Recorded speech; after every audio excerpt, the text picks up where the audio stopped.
Hello, I'm Alan Scott, producer and director of the Wisconsin Project Video. Please join me and TTNA Productions and we'll take you back in time and the real discovery of the New World.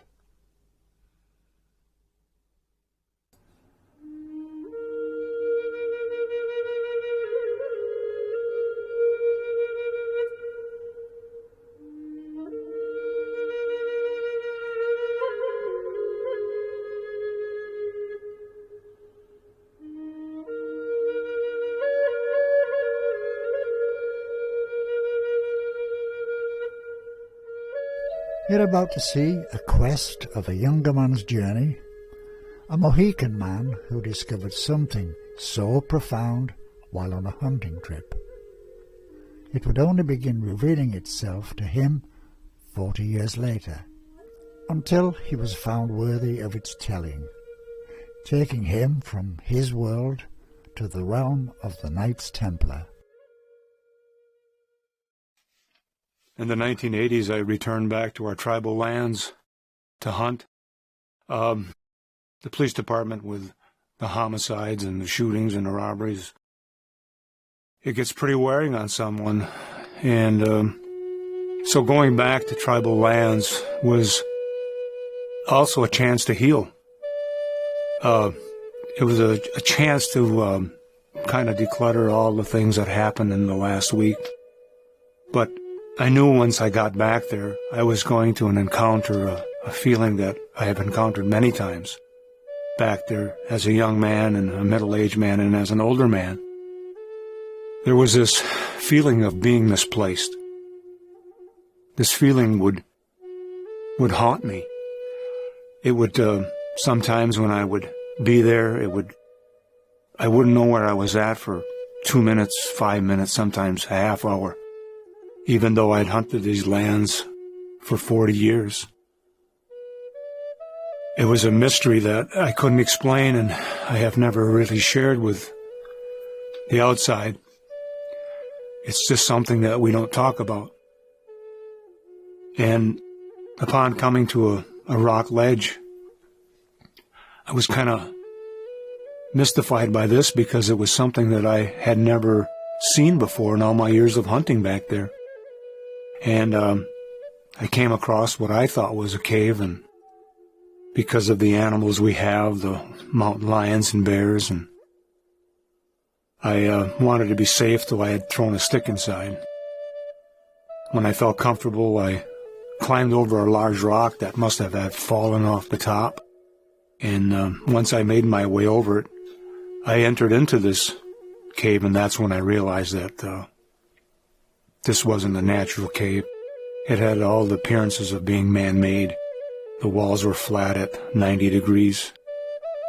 And it almost appeared that someone had placed a large round rock on the top. It was faced, it had been worked. It had just made the mystery even more. The feeling of being displaced, now finding a man-made structure. And it wasn't until 2018, when I had returned to these lands, that I discovered something else.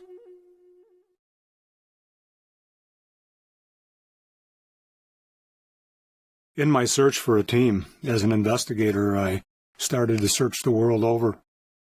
I was able to make contact with Sean Williamson from Scotland. He is also from the Clan Gunn family that worked closely with the Sinclairs. Sean is a master stonemason, and he's also an ancient stone master. He has great knowledge on stone carving, of the techniques used, and the ability to examine an existing carving and determine how it was carved and what type of instruments were used to carve that. Sean also makes a lot of his own tools for carving, so he understands these carving techniques. He is an expert on Knights Templar, their history, their travels. He worked with the late Andrew Sinclair. and inherited all of his work. And Sean has also sailed the Great Lakes and became familiar with Native Americans. Sean had worked with a film producer by the name of Alan Scott in the past and thought that he might be a good fit for our team. So I interviewed Alan, and I found out that when he was about 15 years old, he had left home because he had such a passion when he saw a motion picture one time, and he wanted to learn every aspect he could of how these films were made. This led him on to become an assistant film cameraman, freelancing for two main TV networks. One was the BBC, and one was ITV television. And then he went to work for many TV newsrooms as he gained more experience. In working for the BBC, he was filming many documentaries, so he had a great understanding of how to do this. Alan also presented his own version of what he saw in his mind. He wanted to be so authentic, without the slightest chance of being misleading. And when Alan and I discussed this at great length, and that was always his thoughts, to tell it as truthfully and accurately as possible, that's when Alan Scott joined Team Templar North America. I came across Ken Keyser. He had introduced himself through a message to me one day, and through subsequent conversations, I got to learn a little bit more about Ken. Ken is what I'd call a graduate of life. He had worked in the building trades from a very young man growing up, sometimes in pretty difficult situations. And then as Ken got older and started doing research, he would send me some of his work. That's where I learned that Ken looks at things in a different way. Ken has this natural ability to put himself in, say, the Vikings' position at that time, the 1100s, and try to come to a possible solution, what they would have done, how they would have acted. And he has applied this research technique and made some great discoveries with Team Templar. So his ability to look at some things that others miss has been a great value to Team Templar. Ken is also a web designer for us and our archivist. He wears many hats. But when you put this entire team together, you have four very distinct people who are seeking nothing but the truth in this. If it turns out to be that it was just carvings on a rock, so be it. But all the evidence is pointing to pre-Columbian travel. And we like to say that at Team Templar that we don't search for gold or silver, we search for truth. Because in finding that truth, there we will find our treasure.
The telling of the story and of who and when the New World was discovered should have started out as a fable.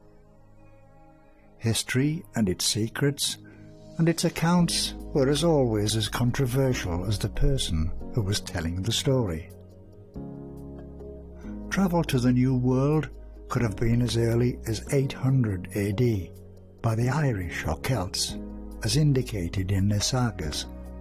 Probably it was the sense of adventure in the very beginning, but as the vast wealth of the New World was discovered, the game had changed. As quickly as the Europeans began to burn through their natural resources, the slaughter of their seal population, the walrus and its ivory and the wealth it provided would require new hunting grounds. History tells us that the beaches of Scotland, Orkneys and the Faroe Islands all ran red with blood of the spring walrus hunt. The natural time that nature had set aside for breeding purposes and the continuation of a species.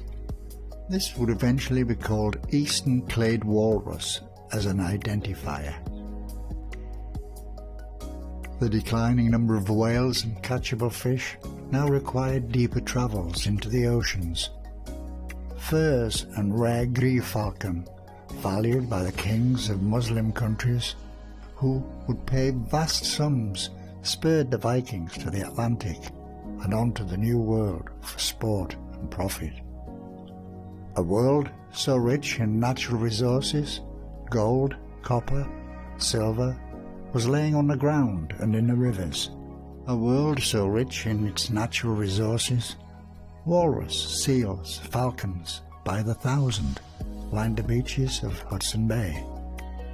Its waters teemed with whales, even the legendary narwhale, whose tusk once was used by a pope as a cane, now sitting in a museum in Europe.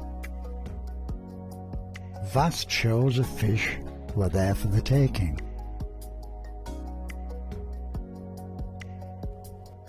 The western clade walrus was even now more valuable than the depleted walrus population of Europe. The western walrus ivory could be polished to a high sheen, white, and the Chinese and Muslim countries wanted even more. At one point, its value was greater than gold. Walrus ivory was even used once to pay ransom to release a prince from the King of Norway. There was only one problem: the Native Americans, who had lived there for thousands of years.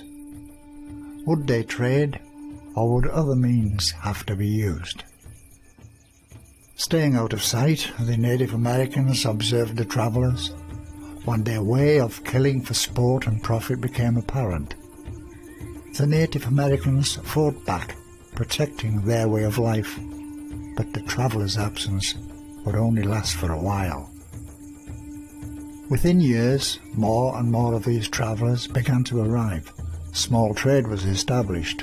As demand for trade increased, so did the tensions. A concept the Europeans couldn't understand. The Native Americans weren't interested in making or taking profit. The land gave the Native Americans everything they needed: a home, food, medicine, clothes and security for their families. The oceans gave even more. Taking only what they needed, the natural resources would continue for generations to come. This was about to change, and it wasn't going well for the Native Americans and their peoples. Outbreaks began to occur, tensions increased, and so did the presence of a new killer silently arrived. At first, unnoticed, but not for long. Diseases common in Europe were unknown in the New World and would release hell on these unsuspecting peoples and their way of life. As time turned the pages, a new traveller appeared, dressed in a white robe and displaying a red cross, carrying a large sword and wearing metal skin. The travellers looked tired and weary, as if fleeing an enemy that may be common to both the Native Americans and the Templars. Taking a knee and lowering the head, Placing the weapon on the ground indicated these travellers wanted peace. Time passed, trust grew, and the sharing of ideas began to take hold. This would then become evident in future drawings and writings of others. This would continue as evidence began to appear in the woods of the later-day home of the Mohican people now living in Wisconsin. This would be one day slowly revealed to lead investigator Wayne Murphy. It appears a 40-year trial was required of him. Would he rise to meet this challenge? Would he be found worthy of its telling? The finding of a cave or possible tomb unknowingly started an ancient clock ticking.